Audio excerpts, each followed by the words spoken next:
Hello students, नमस्कार सभी को। आज के सेशन में हम एक नया टॉपिक पढ़ने जा रहे हैं जिसे हम अपक्षय व मृदा निर्माण कहते हैं। बेसिकली दोनों टॉपिक अलग अलग दिए हुए हैं, इसको हम अलग अलग भी शामिल कर सकते हैं या एक साथ भी इसे शामिल करें तो कोई प्रॉब्लम नहीं है, क्योंकि अपक्षय के बाद किस प्रकार से मृदा का निर्माण होता है वो कंटिन्यूस सीरीज में उसको हम डिनोट कर लेते हैं। देखिए, इंग्लिश में अपक्षय को हम बोलते हैं वेदरिंग और मृदा निर्माण को बोलेंगे सॉइल इरोजन, सॉइल कंपोजिशन, कि किस प्रकार से सॉइल का कंपोजिशन होता है, ओरिजिन किस प्रकार से सॉइल का होता है, उसके बारे में हमें पढ़ना है। लेकिन पहले हमें पढ़ना है कि अपक्षय किसे कहते हैं, अपक्षय होता क्या है, अपक्षय के कितने प्रकार होते हैं, ये अपक्षय किस प्रकार से हो सकता है, उसके बारे में हम वन बाय वन डिस्कशन करने वाले हैं। तो आज का टॉपिक शुरुआत हम करेंगे अपक्षय से, वेदरिंग से। और लास्ट की क्लास में हमने पढ़ा था कि किस प्रकार से हमने पढ़ा था कि रॉक्स का कंपोजिशन होता है, रॉक्स का निर्माण किस प्रकार से होता है। उससे पहले पढ़ा था हमने वॉल्केनिक एक्टिविटी क्या होती है, वॉल्केनिक क्या होते हैं, ज्वालामुखी क्रिया क्या होती है। तो ये सब one by one connected topic हैं। एक को समझने के लिए आपको उससे पूर्व की जो कक्षाएं उनको भी समझना आवश्यक होता है। तो आज हम पढ़ रहे हैं अपक्षय। हेडिंग डाल लीजिए आप, अपक्षय, इंग्लिश में बोलेंगे वेदरिंग। अपक्षय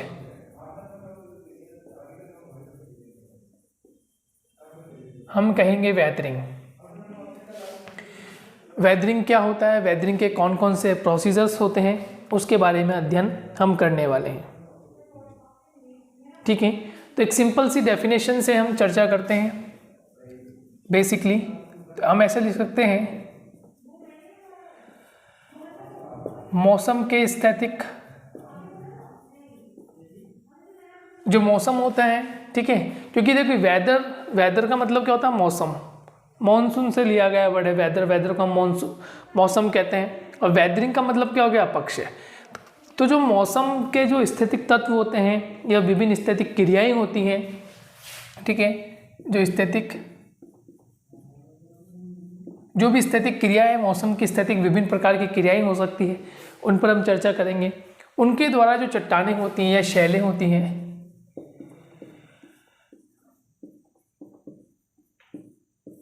चट्टानों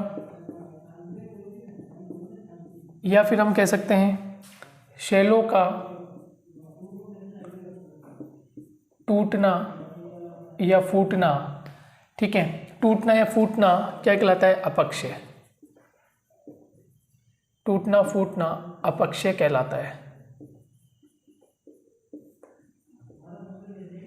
कि जो मौसम के स्थैतिक क्रियाओं में जो परिवर्तन होता है उससे चट्टानें या शैलों में कोई टूट फूट होती है तो हम उसे अपक्षय कहते हैं।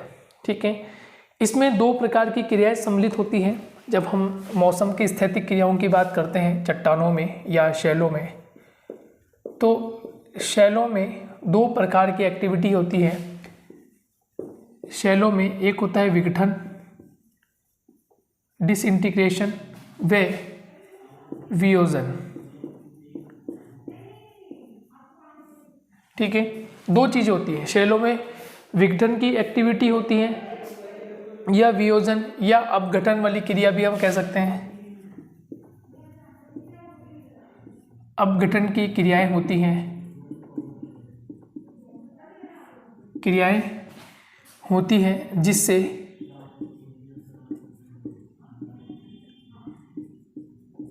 जिससे अपक्षय होता है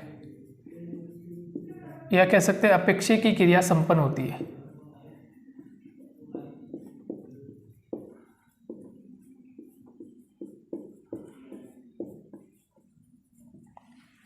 अपक्षय की क्रिया संपन्न होती है, ऐसी एक्टिविटी को हम अपक्षय में शामिल कर लेते हैं, जो स्थैतिक क्रियाओं के द्वारा शैलों के टूटने फूटने के कारण ये परिस्थिति हमें देखने को मिलती है।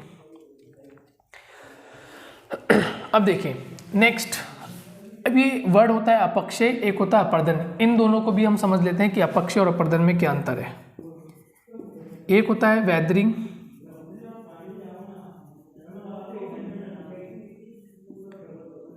एक होता है वेदरिंग, दूसरा होता है अपर्दन। इसको कहते हैं इरोजन। देखिए दोनों में क्या अंतर है ये समझ लेते हैं, अपक्षय और अपर्दन में क्या अंतर है। देखिए सबसे पहले हम जानते हैं अपक्षय की क्रिया के बारे में।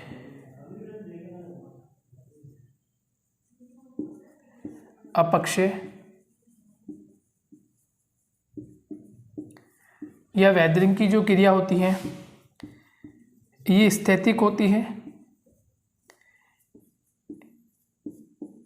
एक ही स्थान विशेष में रहकर होती है।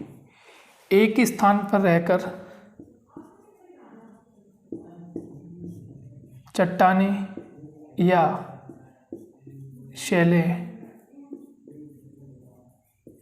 टूटती है, इसको हम बोलेंगे अपक्षय या कहेंगे हम इसको वेदरिंग। क्लियर हो गया।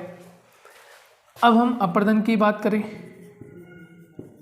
क्योंकि आगे हमें अपर्दन भी पढ़ना है तो अपर्दन को भी समझ लेते हैं यहीं पर।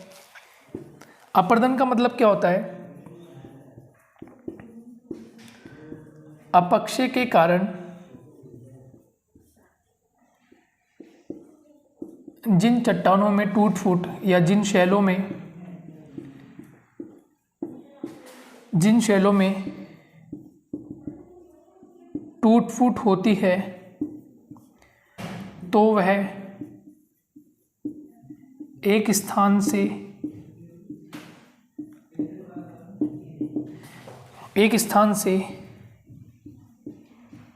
दूसरे स्थान की ओर गमन करना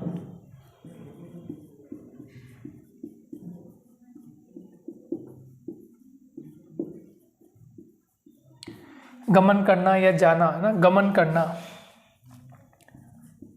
अपर्दन कहलाता है। अपर्दन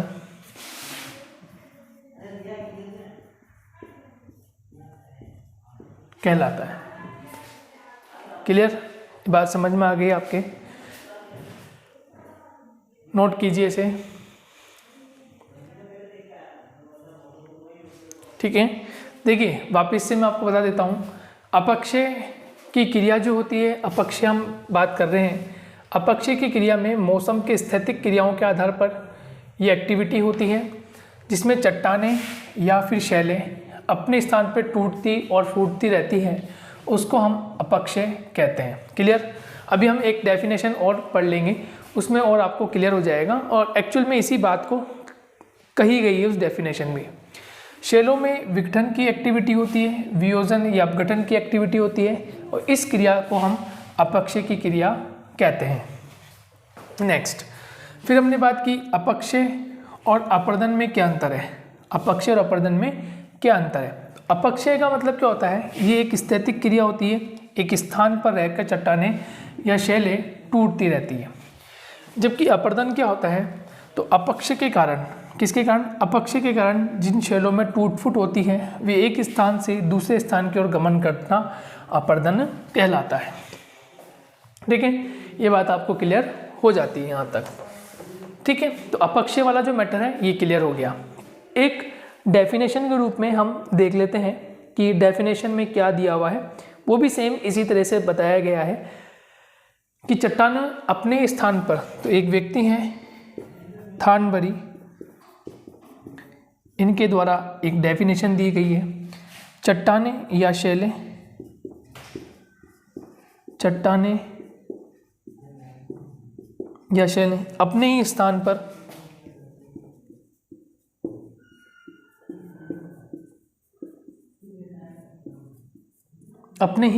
पर क्या होते हैं, ये लिखना है।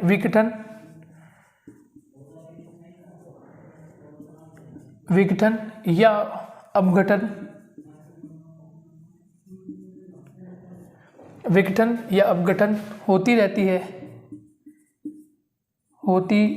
है, उसे ही अपक्षय कहते हैं।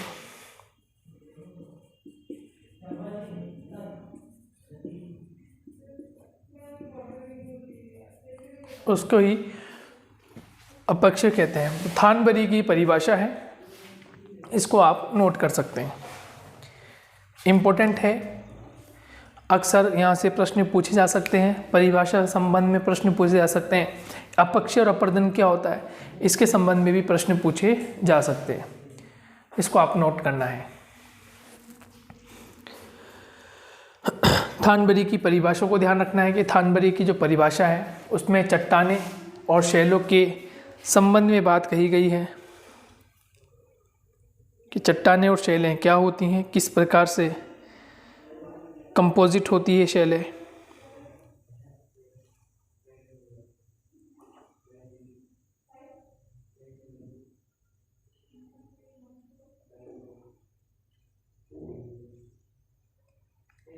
ठीक है, वन बाय वन चीज़ों को नोट करते चलें। अब हम बात करेंगे कि अपक्षय के प्रकार कौन कौन से हैं, अपक्षय के कितने प्रकार हैं, कौन कौन से प्रकार हैं, उसके बारे में हम नोट कर लेते हैं। कौन कौन से भाग है अपक्षय के, इम्पोर्टेंट है देखिए इसलिए क्योंकि यहाँ से प्रकारों पर भी आगे चर्चा होगी कि प्रकारों के फिर उप प्रकार कौन कौन से हैं, उस पर भी चर्चा होने वाली है।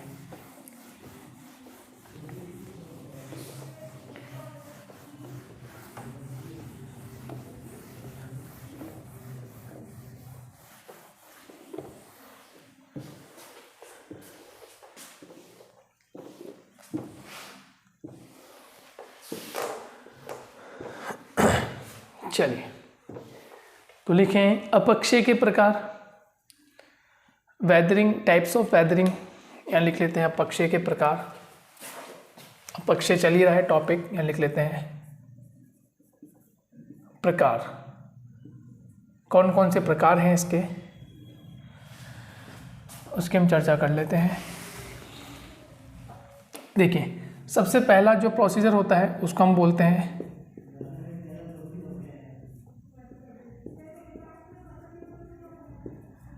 भौतिक अपक्षय, या हम इसको यांत्रिक अपक्षय कहते हैं।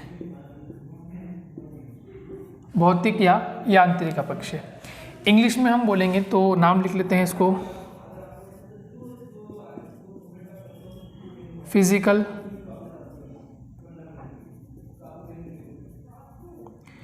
Mechanical weathering.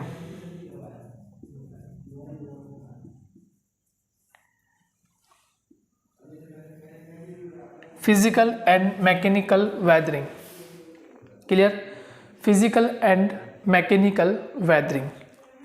सेकंड टाइप जो है उसको हम बोलते हैं, ये फर्स्ट टाइप हो गया, सेकंड टाइप को हम बोलेंगे केमिकल वेदरिंग, हिंदी में कहेंगे रासायनिक अपक्षय।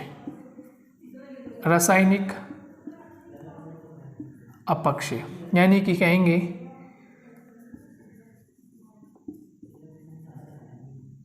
Chemical weathering.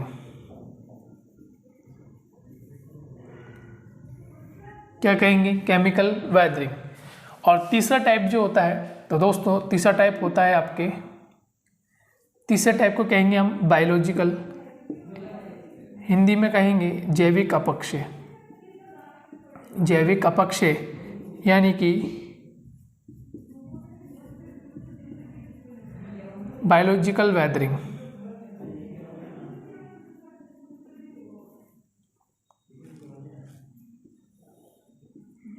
Biological weathering, chemical weathering first होता है फिजिकल या मैकेनिकल वेदरिंग, दूसरा होता है केमिकल वेदरिंग, तीसरा होता है जैविक अपक्षय या बायोलॉजिकल वेदरिंग।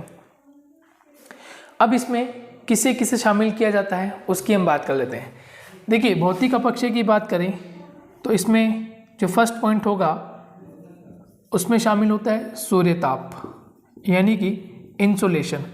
सूर्यताप से कैसे अपक्षय होता है इस पर हम चर्चा करेंगे। फिर होता है बी टाइप फ्रॉस्ट यानी पाला, पाला पड़ने की क्रिया होती है, फ्रॉस्ट एक्शन होता है। फिर होता है दाब मुक्ति, प्रेशर रिलीज होता है, दाब मुक्ति को हम पढ़ेंगे। तो मुख्य रूप से सूर्यताप हो गया, पाला हो गया और दाब मुक्ति हो गई, ये तीन एक्शन होते हैं फिजिकल या इसे हम मैकेनिकल वेदरिंग में शामिल करते हैं। Is it clear? Then next फिर हम बात करेंगे केमिकल वेदरिंग में भी 3 से 4 टाइप हम पढ़ेंगे। एक पढ़ेंगे हम ऑक्सीकरण, ऑक्सीडेशन या ऑक्सीकरण। दूसरा हम पढ़ेंगे कार्बोनेटीकरण, कार्बोनीकरण भी कह सकते हैं, कार्बोनेटीकरण कह दें, कार्बोनीकरण कह दें, ठीक है। फिर एक पढ़ेंगे हम जल योजन, जल योजन को पढ़ेंगे, ठीक है। 3 इंपॉर्टेंट देखिए, ऑक्सीजन, ऑक्सीकरण, कार्बोनीकरण, जल योजन, एक होता है वियोजन, एक होता है वियोजन।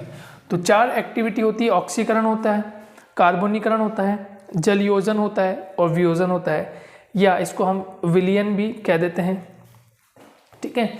जल योजन या वियोजन की जगह विलयन लिख लीजिए, इसको हम विलयन भी कहते हैं।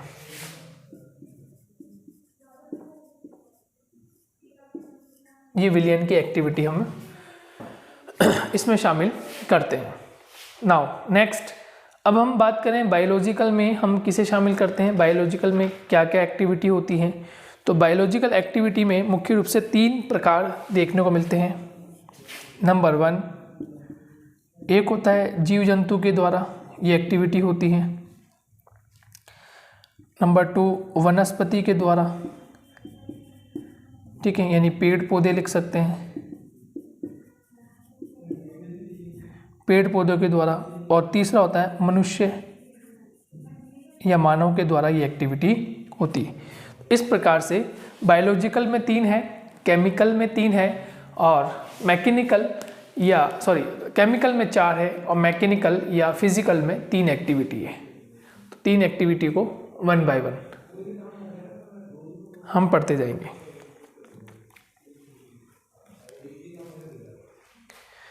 ठीक है, तो फर्स्ट शुरुआत करते हैं भौतिक अपक्षय से या यांत्रिक अपक्षय क्या होता है, सूर्य ताप किस तरह से प्रभावित करता है।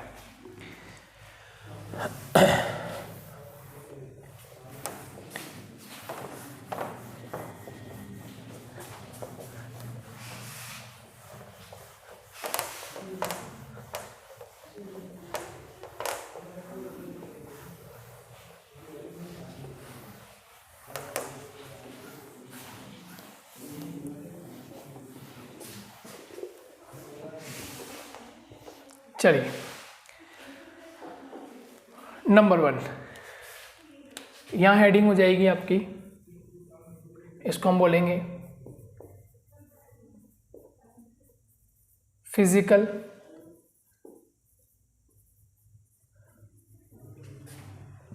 या मैकेनिकल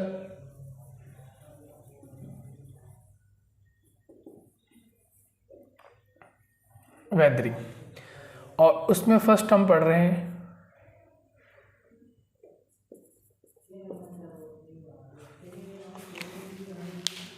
पहले हिंदी में लिखते हैं सूर्यताप। ठीक है, क्या लिखेंगे, फर्स्ट लिखेंगे सूर्यताप।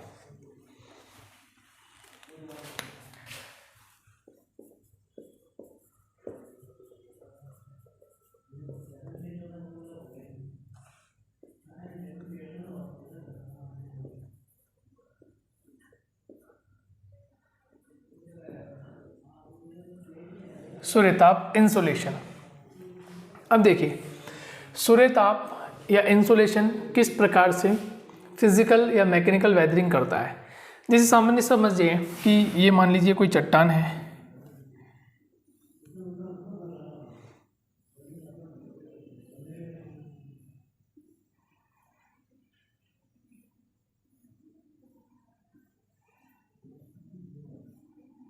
ठीक है, ये कोई चट्टान है। अब ये चट्टान मान लेते हैं ठोस प्रवृत्ति है, ठोस कैरेक्टर है, ये सॉलिड है ये। अब सूर्यताप मान लीजिए यहाँ से सूर्यताप इसे प्राप्त हो रहा है। ऐसी अवस्था में दिन के समय ये गर्म हो जाती है, यानी कि तापमान प्लस हो जाएगा, और रात के समय गर्म से क्या हो जाएगी, ठंडी हो जाएगी, यानी जो टेम्परेचर है वो रिड्यूस हो जाएगा, कम हो जाएगा। ऐसी स्थिति में क्या होता है, दिन के समय चट्टानें अधिक ताप प्राप्त कर लेती हैं और रात के समय अत्यधिक तेज गति से ठंडी होती है। तो ऐसी स्थिति में इनमें चटकने आना प्रारंभ हो जाती हैं और चटकने आने से फिर ये जगह छोड़ती है और जगह छोड़ने के कारण फिर इसमें वेदरिंग या अपक्षय की क्रिया होने शुरू हो जाती है। कहीं कहीं ऐसी भी स्थिति होती है कि मरुस्थलीय भाग में या जहाँ पर अत्यधिक तापमान रहता है उन क्षेत्रों में इन चट्टानों में दरारें पड़ जाती हैं और दरारें पड़ने के कारण चट्टानें अपने स्थान को छोड़ देती है और छोड़ने के कारण चट्टानें फिर दूसरे स्थान पर या शैलें दूसरे स्थान पर गिर जाती हैं।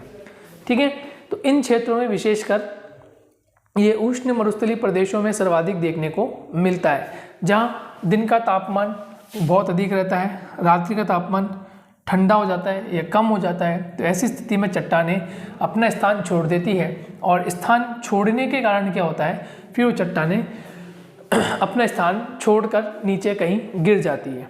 ठीक है, या फिर वो टुकड़ों में विभाजित हो जाती है। ऐसी स्थिति को हम पिंड विच्छेदन या ब्लॉक डिसइंटीग्रेशन कहते हैं। क्लियर हो गया?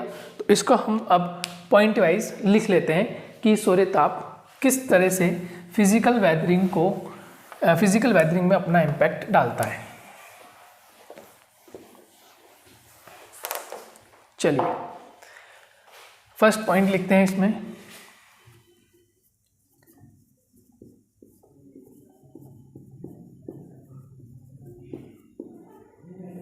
उष्ण मरुस्थलीय भागों में जब तापमान यानी कि सूर्य तप अधिक हो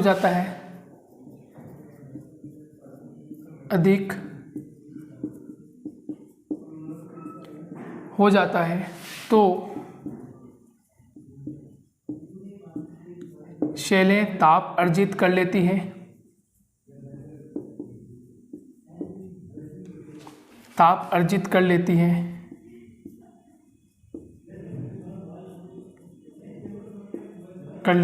तथा रात्रि के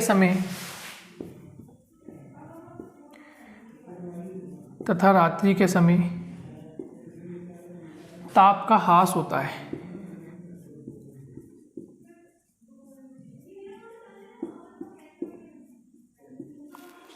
ऐसी दशा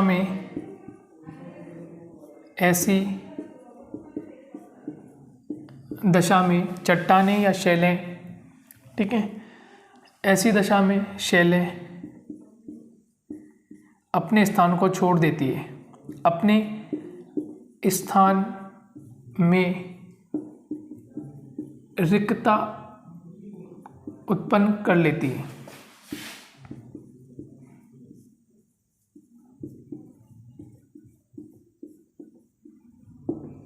ठीक है, उत्पन्न कर लेती है, रिक्तता उत्पन्न कर लेती है। नेक्स्ट, शैलों में तापमान का कम होना, अधिक होना, तापमान का अधिक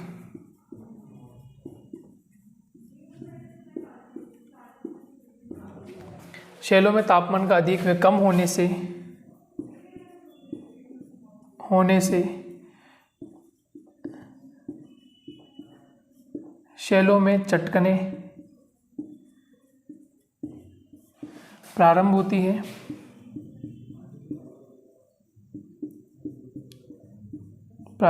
है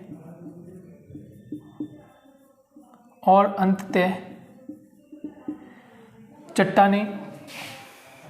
चट्टानें या शैलें पिंड विच्छेदन के रूप में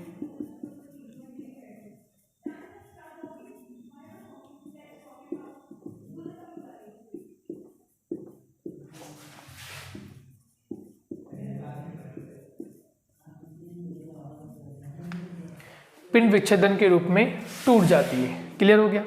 क्यों टूटती है, कारण मैंने आपको बताया।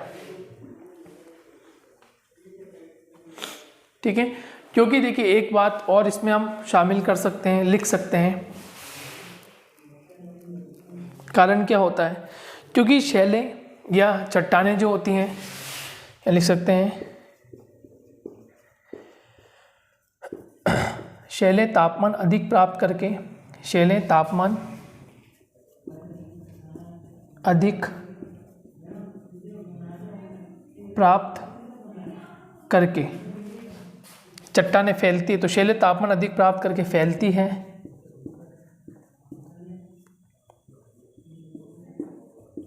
तथा शैलेय तापमान अधिक प्राप्त करके फैलती हैं तथा तापमान कम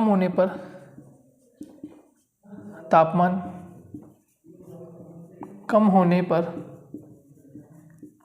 सिकुड़ती है।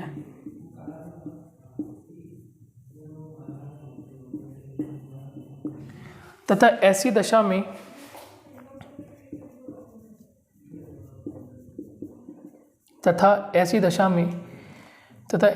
में चट्टानें या शैलें अपनी मूल स्थिति में नहीं आ पाती,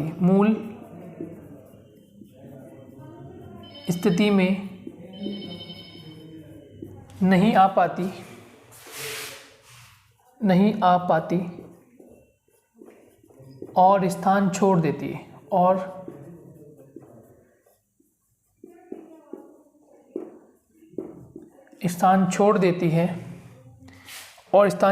है, और फिर भौतिक अपक्षय की क्रिया छोड़ देती है, जिससे भौतिक अपक्षय होता है।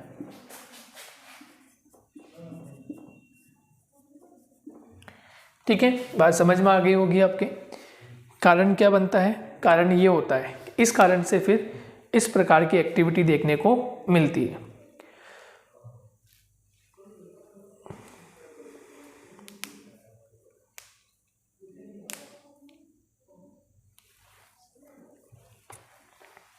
क्लियर? अब देखिए सूर्यताप में ये चीज़ें तो आपको समझ में आ गई। कभी कभी क्या होता है कि चट्टानें, ऊपरी परत जो होती है चट्टानों की, वो अत्यधिक गर्म हो जाती है।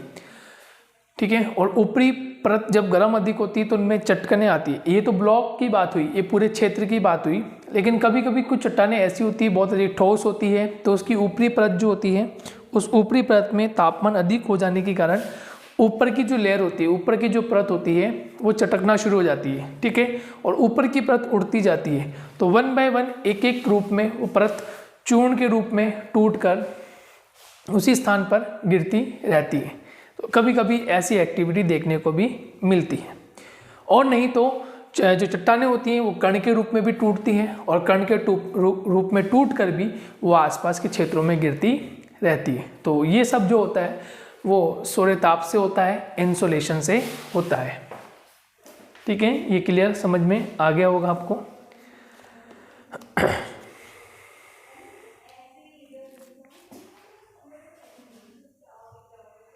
नेक्स्ट फिर हम पढ़ते हैं पाला। पाले की एक्टिविटी कैसे होती है और पाले की एक्टिविटी से कैसे फिजिकल वेदरिंग या मैकेनिकल वेदरिंग एक्टिवेट होती है। देखिए पाला क्या होता है, आप सब जानते हैं। फ्रोस्ट यानी पाला, ये बेसिकली ठंडे प्रदेशों में देखने को मिलता है, और ऐसी स्थान पर देखने को मिलता है जहाँ पर बर्फीला क्षेत्र हो, ठंडा क्षेत्र हो। वन चट्टानों में वो रात्रि के समय बर्फ़ जम जाती है, और धीरे धीरे जब सुबह का वक्त आता है तो वह भाग जो होता है वो धीरे धीरे पानी के रूप में परिवर्तित होता है, और पानी के रूप में परिवर्तित होने के कारण वो पानी नीचे अब्जॉर्व करता है, और उसमें उन चट्टानों में, उन शैलों में चटकना आना प्रारंभ होती है। उसको हम क्या कहते हैं? पाला। ठीक है, जैसे एक्चुअली में आप सर्दी के मौसम में ये एक्शन ज़्यादा देखते हो, और सर्दी के मौसम में आपको ओस जम जाती है। आप देखते हैं किसी भूभाग में रात्रि के समय ओस जम जाती है, चट्टानों के भाग पर ओस जम जाती है, और वो ओस सुबह के समय धीरे धीरे पिघलना शुरू होती है, और वो पानी वो चट्टानें अब्जॉर्व करती रहती है, और अब्जॉर्व करने के कारण धीरे धीरे उसमें एक्शन शुरू होता है और पाला पड़ना शुरू होता है। धीरे धीरे फिर जो चट्टानें हैं या शैलें हैं वहाँ की, वो धीरे धीरे टूटना प्रारंभ होती है। उसको हम बोलते हैं पाला। ये मोस्टली ठंडे प्रदेशों की एक्टिविटी है। तो सूर्यताप जो है ये मोस्टली उष्णकटिबंधीय मरुस्थलों की एक्टिविटी है, जबकि पाला का जो एक्शन होता है, पाला का जो वेदरिंग हो रहा है, अपक्षय जो हो रहा है, वो मोस्टली आपको ठंडे प्रदेशों में देखने को मिलता है। तो चट्टानें टूटती फूटती हैं, उनकी दरारों में पानी जम जाता है। रात्रि के समय तापमान कम रहता है और सुबह के समय जब तापमान थोड़ा अधिक होता है तो वही जो बर्फ़ होती है या जो जमा हुआ क्षेत्र होता है उसमें पानी का एक्शन होता है और फिर वो धीरे धीरे उसको तोड़ना प्रारंभ कर देती। तो इसके बारे में लिख लेते हैं कि पाले की जो एक्टिविटी हो रही है वो किस प्रकार से एक्टिवेट होती है। यहाँ लिखेंगे पाला यानी फ्रोस्ट।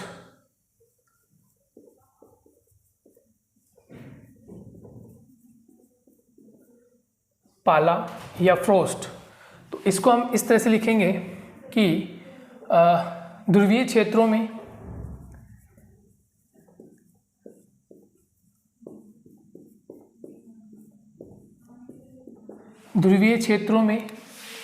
रात्रि के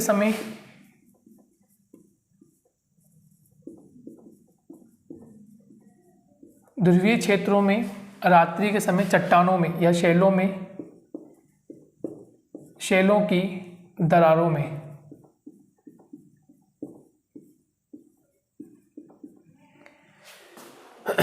ध्रुवीय क्षेत्रों में रात्रि के समय शैलों की दरारों में जब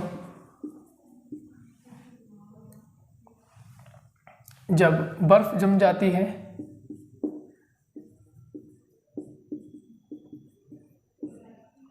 है या ओस की बूंदें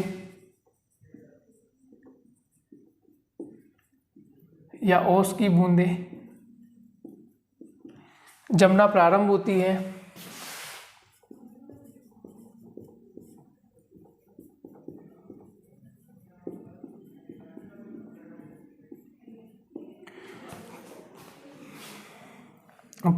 है तो वह ठोस हो जाती है।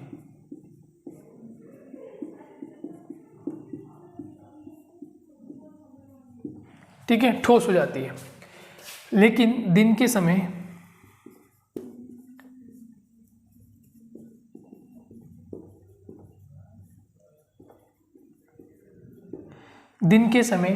यही बर्फ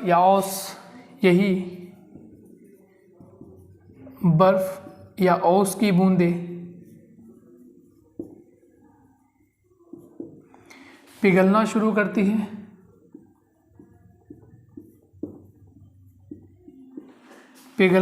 करती है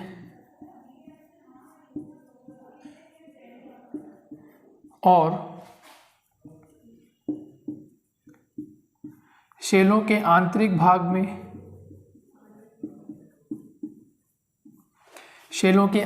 भाग में प्रवेश कर जाती है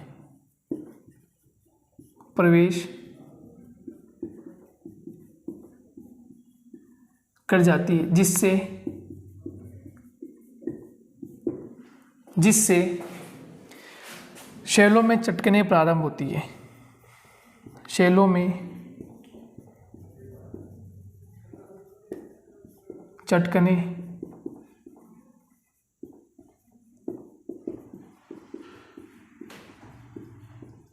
प्रारंभ हो जाती है। बात समझ में आ गई आपको?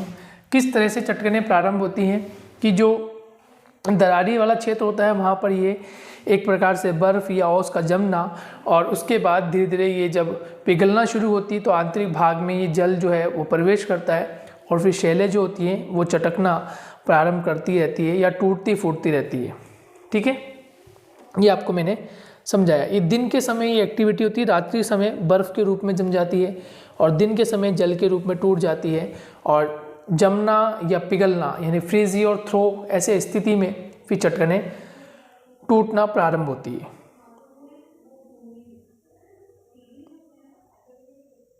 ठीक है, बात समझ में आ गई होगी आपको?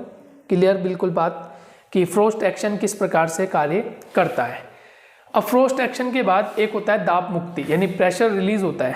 अब प्रेशर रिलीज क्या होता है ये समझ लो थोड़ा सा, मैं आपको ब्रीफ में बता देता हूँ। प्रेशर रिलीज का मतलब होता है जब कोई भारी चट्टान हल्की चट्टान पर या ऐसा लेयर बाय लेयर फॉर्मेशन होता है तो ऊपरी चट्टान जो होती है वो 1 बाय 1 टूटती फूटती रहती है, तो जो निचली चट्टान होती है वो दाब मुक्त हो जाती है। तो दाब मुक्त से होने के कारण क्या होता है, फिर उस पर एक्शन होना प्रारंभ हो जाता है। जैसे फॉर एग्जांपल हम इसको एक डायग्राम के माध्यम से भी समझ लेते हैं कि ये एक्टिविटी कैसे होती है, कैसे प्रारंभ होती है एक्टिविटी।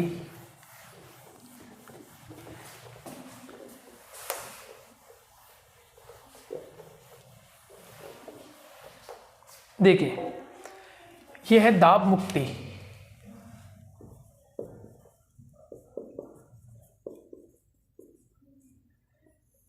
ठीक है, देखिए इसमें क्या होता है, जैसे मान लीजिए कि ये कोई भूभाग है,